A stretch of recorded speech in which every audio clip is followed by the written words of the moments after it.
भारत के पूर्व कप्तान महेंद्र सिंह धोनी का क्रिकेट में कितना बड़ा योगदान है ये कोई भूल नहीं सकता। वो 7 नंबर की जर्सी के साथ में मैदान में उतरते थे, लेकिन अब कोई भी खिलाड़ी उनकी 7 नंबर की जर्सी को नहीं पहन पाएगा। एक रिपोर्ट आपको दिखाते हैं।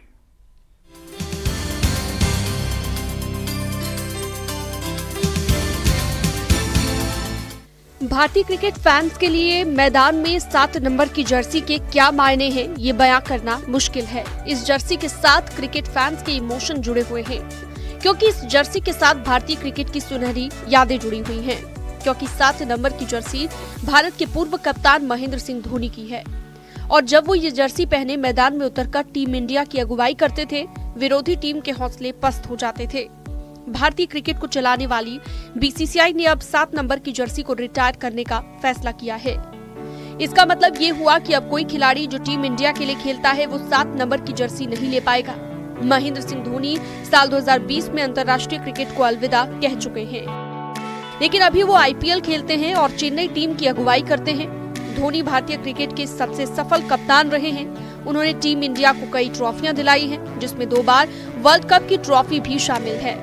अब धोनी के योगदान को देखते हुए बीसीसीआई ने उनकी 7 नंबर की जर्सी को रिटायर करने का फैसला किया है। कहा जा रहा है कि बीसीसीआई ने डेब्यू करने वाले खिलाड़ियों को इसके बारे में बता दिया है। बीसीसीआई के फैसले से टीम इंडिया के खिलाड़ियों के विकल्प सीमित हो गए हैं। आईसीसी खिलाड़ियों को 1 और 100 के बीच कोई नंबर चुनने की अनुमति देता है, लेकिन वर्तमान में टीम इंडिया के खिलाड़ियों के लिए लगभग 60 नंबर चिन्हित हैं। अगर कोई खिलाड़ी 1 साल के लिए भी टीम से बाहर हो तो उसका नंबर नए खिलाड़ी को नहीं दिया जाता। इसलिए जो टीम में डेब्यू करता है उसके पास चुनने के लिए 30 नंबर ही होते हैं। उनका जो योगदान है भारतीय क्रिकेट में धोनी का, उसको देखते हुए फैसला है, और ये बहुत उचित फैसला है।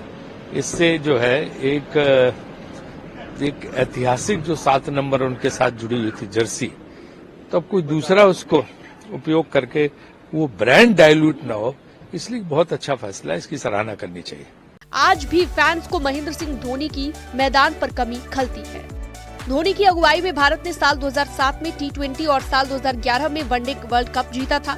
इसके साथ ही साल 2013 में चैंपियंस ट्रॉफी जीती।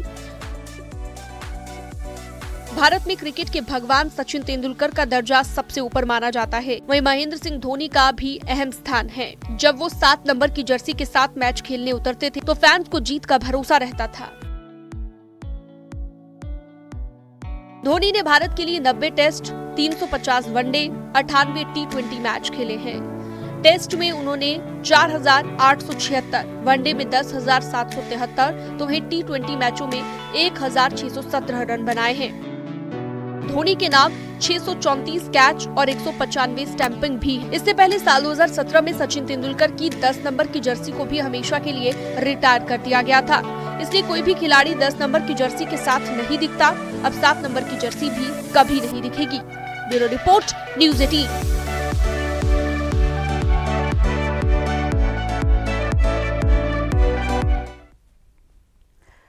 अमरूद को सर्दियों के फलों का राजा कहा जाता है, और इलाहाबादी अमरूद की तो ख्याति ही दूर दूर तक फैली हुई है। अब ठंड शुरू होने के साथ साथ ही प्रयागराज में ढेरों किस्म के अमरूद भी मार्केट में आ गए हैं। देखिए रिपोर्ट।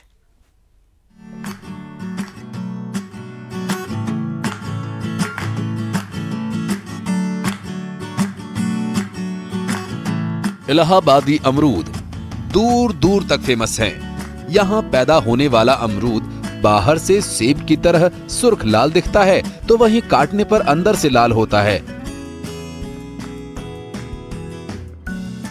अंदर और बाहर से लाल दिखने वाला अमरूद गजब का मीठा भी होता है। ठंड बढ़ने के साथ ही बाजार में इलाहाबादी अमरूद ने दस्तक दे दी है। बाजार में इलाहाबादी अमरूदों की डिमांड बढ़ गई है। प्रयागराज के इस अमरूद को लोग खरीदकर दूसरी जगहों पर अपने करीबियों को भेजते हैं। यहाँ पे बहुत वैरायटी है, अंदर से लाल है, बाहर से लाल है, सफ़ेद है, बाहर भी आ रहा है, बाहर का अमरूद आ रहा है। यहाँ इलाहाबाद में सबसे ज़्यादा डिमांड सुरखा का है, जो कि बाहर से लाल होता है और खाने में टेस्टी होता है। यहाँ इस समय पैदावार अभी कम हुई है, डिमांड ज़्यादा है। क्या रेट है अभी अमरूद? इस समय अमरूद 140-150 रुपये से लेके 30 रुपये 40 रुपये किलो तक बिक रहा है। प्रयागराज में अमरूद का नाम सबसे पहले आता है। पहले आप हाई कोर्ट हो, कुछ हो, जैसे for example right now I am in my dress, हम लोग कोर्ट के लंच टाइम में ही आए। हमने कहा पहले हमें अमरूद लेना है for us, for our family, और आगे चल के ये गिफ्टिंग के बहुत पर्पस का आता है। Plus it's very good for digestion. इसी तरह से अमरूद की दूसरी प्रजाति भी ऐसी होती है जो बाहर से देखने में सफेद होता है, जबकि उसको काटा जाए तो अंदर से लाल होता है। मुख्य उद्यान अधिकारी के मुताबिक प्रयागराज के साथ ही कौशाम्बी जिले के नजदीक तक के इलाके तक में अमरूद की पैदावार होती है।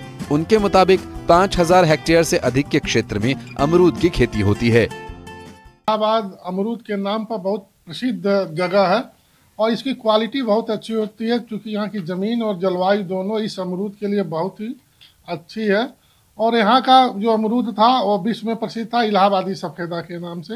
उसी से एक वैरायटी और निकली जो लाल रंग की थी, जिस पर ऊपर से लाल रंग आ गया, उसको सेविया के नाम से जानते हैं।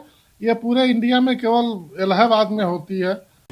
इस साल प्रयागराज कौशाम्बी में देर से बरसात होने की वजह से पैदावार कुछ कम होने का अनुमान है। पाला पड़ने का अमरूद की पैदावार पर बुरा असर भी होता है। रोग लग गया है, उससे थोड़ा हमारा फसल कम आ रहा है, और जैसे जैसे ठंडी पड़ेगी वैसे वैसे इसका कलर जो है और रेड हो जाएगा, और इसमें अभी इसको ले जाएंगे 1 दिन के बाद खराब हो जाएगा। जब ठंडी ज़्यादा आ जाएगी तो 5 दिन हम इसको प्रयोग कर सकते हैं।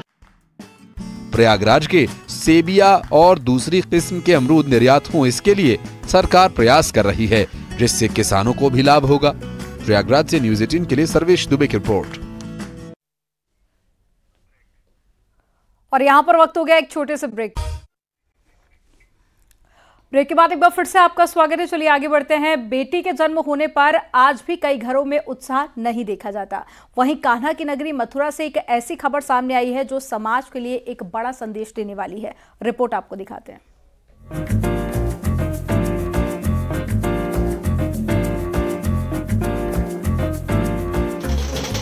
बैंड बाजे बज रहे हैं, लोग पूरे जोश खरोश के साथ झूम रहे हैं। हर किसी की खुशी का ठिकाना ही नहीं है। विंटेज गाड़ी का इंतजाम किया गया है, जिसे फूलों से सजाया गया है और शहर की सड़कों से होते हुए जश्न मनाया जा रहा है। ऐसा लग रहा है कि किसी की बारात निकल रही हो, लेकिन ये बारात नहीं है, ये बेटी के जन्म होने की खुशी है और उसी का ग्रैंड सेलिब्रेशन किया जा रहा है। दरअसल वृंदावन के राय वाली गली में रहने वाली वार्ष्णेय परिवार के घर में बिटिया पैदा हुई है, जिसके बाद तो घर वालों को ऐसा लगा कि जमाने भर की खुशियां मिल गई हो। बेटी को अस्पताल से घर लाने के लिए जोरदार जश्न की तैयारी की गई और ये सेलिब्रेशन नवजात के लिए ही रखा गया। कि लड़का अगर भाग्य से होता है तो लड़कियां सौभाग्य से होती हैं। यानी कुल मिला के ये देखिए कि कुछ लोग लड़कियों को बोझ समझते हैं, कुछ भ्रूण हत्या होती है। ये सब चीज नहीं होनी चाहिए। समाज में ये जागरूकता होनी चाहिए कि लड़कियां जो हैं लड़कों से बेहतर हैं। घर में दूसरी बेटी का जन्म हुआ है, लेकिन वार्ष्णेय परिवार बेटी होने पर खुद को भाग्यशाली मानते हैं। आज के युग में बेटी बेटों से बढ़ गई है। अगर घर में पुत्र हुआ है तो अच्छी बात है, लेकिन पुत्री हुई है तो खुशी मनानी चाहिए, सबको मिलके हर्षोल्लास से उसका स्वागत करना चाहिए। आसपास के लोगों को मैं ये संदेश देना चाहता हूँ कि आप लोग ऐसे मातम मनाते हैं या फिर उदास होते हैं, मायूस होते हैं, तो वो ना हो। बेटियां घर की लक्ष्मी है, बेटी तो भाग्य से मिलती है।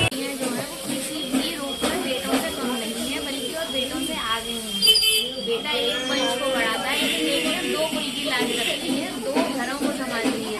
इसलिए मैं सबसे यही कहना चाहूँगी कि बेटा हो या बेटी सबको समान प्यार दें, सम्मान दें और सभी के लिए खुश रहें।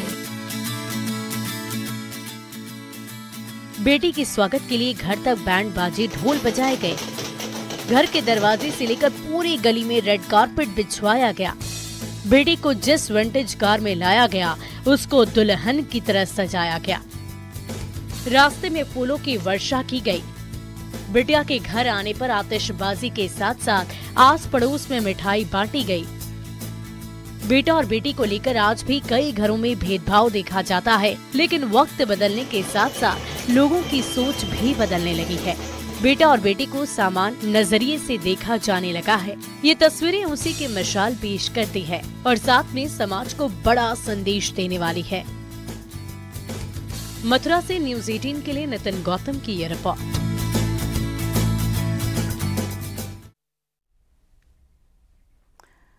यूक्रेन में ग्राम काउंसिल की बैठक चल रही थी और तभी एक काउंसलर मीटिंग रूम में आया और